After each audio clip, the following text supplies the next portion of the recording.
Hey guys, welcome to my channel. Awareness of knowledge के channel में आपका स्वागत है। आज के इस वीडियो का टॉपिक है ऑर्गेनाइजेशनल बिहेवियर। तो फिर स्टार्ट करते हैं। Organisational behaviour. ऑर्गेनाइजेशनल बिहेवियर में आज हम जिन पॉइंट्स पर डिस्कशन करेंगे वो है concept of organisational behaviour, meaning of organisational behaviour, need and importance of organisational behaviour, different levels of organisational behaviour and last one is key elements of organisational behaviour. तो हमारा पहला जो पॉइंट है वो है कंसेप्ट ऑफ ऑर्गेनाइजेशनल बिहेवियर। पहले हम जान लेते हैं what is organization. Organization means a company, an institute or an association comprising one or more people and having a particular purpose. Organization यानी संगठन। इसका अर्थ होता है यह एक कंपनी, एक संस्था या एक संघ है जिसमें एक या एक से अधिक लोग शामिल होते हैं या कार्य करते हैं और जिसका एक ही विशेष उद्देश्य होता है, जिसे हम ऑर्गेनाइजेशन यानी संगठन कहते हैं। Behavior. Behavior means the way in which one acts or conducts oneself, especially towards others. Behavior यानी व्यवहार। व्यवहार का अर्थ होता है जिसमें कोई स्वयं कार्य करता है या आचरण करता है, विशेषकर दूसरों के प्रति, जिसे हम बिहेवियर यानी व्यवहार कहते हैं। देन हमारा नेक्स्ट पॉइंट है what is the meaning of organisational behaviour. It refers है a human behavior of individuals and groups in their workplace or any corporate place, or it is the field of study which investigate the behavior of individual group and organizational structure. Organization behaviour का मतलब क्या है? यह व्यक्तियों और समूह में उनके कार्यस्थल या किसी कॉर्पोरेट स्थान पर मानव व्यवहार को दर्शाता है, या यह एक ऐसा अध्ययन का क्षेत्र है जो व्यक्ति समूह और संगठनात्मक संरचना यानी ऑर्गेनाइजेशनल स्ट्रक्चर के व्यवहार की जांच करता है, जिसे हम ऑर्गेनाइजेशन बिहेवियर कहते हैं। नेक्स्ट पॉइंट है need and importance of organisational behaviour. तो फर्स्ट पॉइंट है improve skills, ability and knowledge. कौशलता और क्षमता और ज्ञान में सुधार लाना। फाइंडिंग द राइट पीपल यानी सही लोगों को ढूंढना या निर्वाचित करना। नेक्स्ट है ऑर्गेनाइजेशनल कल्चर। संगठनात्मक में संस्कृति को बेहतर बनाए रखना। Understanding peoples better. कर्मचारियों को बेहतर समझना। Understand how to develop a good leaders. अच्छे नेताओं को कैसे विकसित किया जाए। डेवलप ए गुड टीम यानी एक अच्छी टीम बनाए रखना। हायर प्रोडक्टिविटी यानी उच्चतर में उत्पादकता करना। नेक्स्ट है create a healthy, ethical and smooth environment. स्वस्थ, नैतिक, सहज वातावरण बनाए रखना। नेक्स्ट है ऑप्टिमम यूटिलाइजेशन ऑफ रिसोर्स यानी संसाधनों को सही उपयोग करना। ये था हमारा need and importance of organisational behaviour. Next है labels of organizational behavior. There are three different labels of organizational behavior. First is individual, second is group label and third is organizational label. तो हम पहले individual level के बारे में जान लेते हैं। इंडिविजुअल लेवल यानी व्यक्तिगत स्तर। इसमें जो पॉइंट्स आते हैं, पहला है डाइवर्सिटी, विविधता। सेकंड है पर्सनालिटी यानी व्यक्तित्व। थर्ड है इमोशंस यानी भावनाएं। फोर्थ है एटीट्यूड्स यानी व्यवहार। फिफ्थ है परसेप्शन यानी अनुभूति and last one is motivation यानी प्रेरणा। ये था हमारा individual level. Then second is group level. Group level यानी समूह स्तर। इसमें आता है टीम्स यानी एक टीम बनाना। डिसीजन मेकिंग यानी सही निर्णय लेना। क्रिएटिविटी यानी रचनात्मकता। कन्फ्लिक्ट यानी टकराव। लीडरशिप यानी सही नेतृत्व करना। पावर एंड पॉलिटिक्स यानी सत्ता और राजनीति। कम्युनिकेशन यानी संचार का सही ढंग से उपयोग करना। तो ये था हमारा ग्रुप लेवल यानी समूह स्तर। नेक्स्ट है ऑर्गेनाइजेशनल लेवल यानी संगठन स्तर।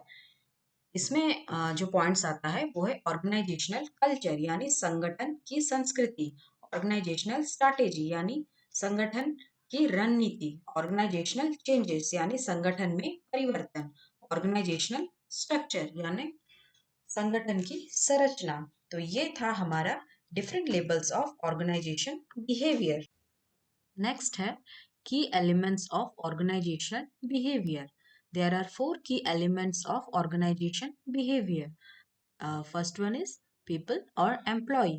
The employee is one of the very important parts of an organization. There is no any alternative in an organization without employee or people.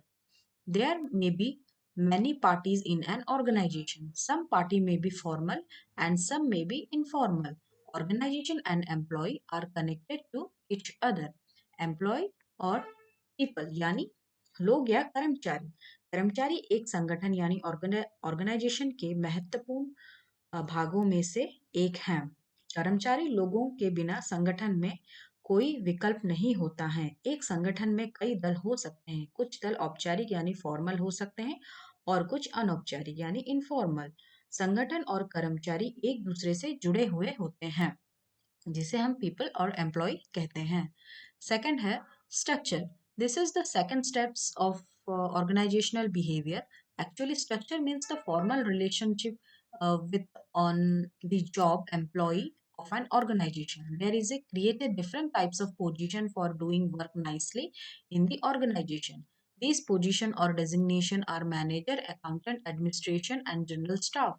These officer and staff have to connect structurally so that they can work efficiently and can play an important role in organizational development. Structure यानी संरचना, जिसका अर्थ होता है यह organisation behaviour का दूसरा चरण है। संरचना यानी स्ट्रक्चर का मतलब किसी संगठन में नौकरी करने वाले कर्मचारी के साथ औपचारिकता संबंध यानी फॉर्मल रिलेशनशिप को लेकर किया जाता है। संगठन में अच्छे से काम करने के लिए तरह तरह के पद नियुक्त किए जाते हैं। यह पद में प्रबंधक यानी मैनेजर, लेखाकार यानी अकाउंटेंट, प्रशासन यानी एडमिनिस्ट्रेशन और सामान्य कर्मचारी यानी जनरल स्टाफ को लेकर होता है। इन अधिकारियों और कर्मचारियों को संरचनात्मक रूप से जुड़ना होता है ताकि वे कौशलता से काम कर सकें और संगठनात्मक विकास यानी ऑर्गेनाइजेशनल डेवलपमेंट में महत्वपूर्ण भूमिका निभा सके। तो ये था structure. Then third one is technology. It is a very important primary aspect of organizational structure in the modern age. Technology supplies essential resource and equipment to the employee for doing their work efficiently. Thus, technology effect on their activity. Employees are not able to finish their work with the bare hand. They build the buildings, prepare the design of the device, determine the working process, assemble the resource with the help of technology. The technology used has a significant influence on working relationship. Technology यानी प्रौद्योगिकी, इसका अर्थ होता है आधुनिक युग में यह organisation structure का एक बहुत ही महत्वपूर्ण प्राथमिक पहलू है। प्रौद्योगिकी यानी टेक्नोलॉजी कर्मचारी को अपना काम कौशलता पूर्वक करने के लिए आवश्यक संसाधन और उपकरणों को प्रदान करती हैं। इस प्रकार प्रौद्योगिकी यानी टेक्नोलॉजी उनकी गतिविधियों पर प्रभाव डालती है। कर्मचारी अपने हाथों से अपना काम खत्म नहीं कर पा रहे हैं, जैसे कि वे इमारतों का निर्माण करने के लिए उपकरणों का डिजाइन तैयार करते हैं, कार्य प्रक्रिया का निर्धारण करते हैं। प्रौद्योगिकी यानी टेक्नोलॉजी की मदद से संसाधनों को इकट्ठा करते हैं, जो उपयोग की जाने वाली तकनीक में से महत्वपूर्ण है, तो जिसे हम टेक्नोलॉजी कहते हैं। Fourth one is environment. There is no any organization where they can survive alone.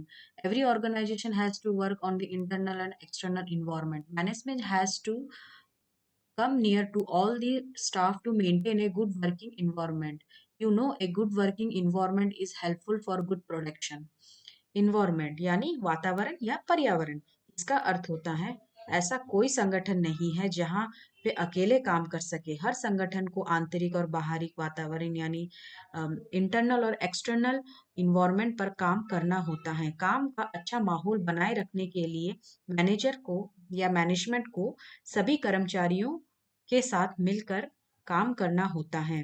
इससे एक अच्छा कार्य वातावरण कार्य वातावरण होता है जिससे कि यह एक अच्छे उत्पादन यानी प्रोडक्शन के लिए सहायक होता है, जिसे हम इन्वायरमेंट कहते हैं। तो ये था की एलिमेंट्स ऑफ ऑर्गेनाइजेशनल बिहेवियर। तो आज की वीडियो में बस इतना ही, फिर मिलते हैं मेरे नेक्स्ट वीडियो में। अगर आपको मेरा वीडियो अच्छा लगा तो कमेंट बॉक्स में ज़रूर बताएं। तो जाने से पहले प्लीज़ मेरे चैनल को लाइक, शेयर एंड सब्सक्राइब करना ना भूलें। Thanks for watching. Stay safe, stay happy. Bye bye.